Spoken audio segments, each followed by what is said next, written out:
سوال: حرام جانوروں کا جھوٹا پاک ہے یا نہیں؟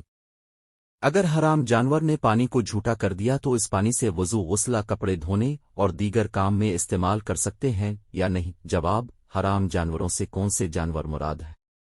چوپائے یا پرندے؟ حشرات الارض، کیونکہ ان سب کے حکم میں تھوڑا فرق ہے۔ ایک کتے، خنزیر اور درندوں مثلاً شیر، بھیڑیا وغیرہ کا جھوٹا نجس ہوتا ہے۔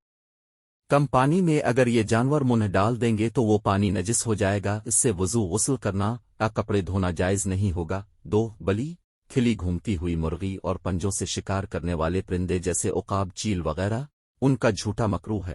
اسی حکم میں سانپ، چوہا وغیرہ بھی داخل ہے۔ تین خچر اور گدھے کا جھوٹا مشکوک ہوتا ہے، جس کا حکم یہ ہے کہ دوسرا کوئی پاک پانی موجود رہے تو اسی سے وضو، غسل کرے، ورنہ اس مشکوک پانی سے وضو کر کے تیمم بھی کر لے۔ فتویٰ دیوبند۔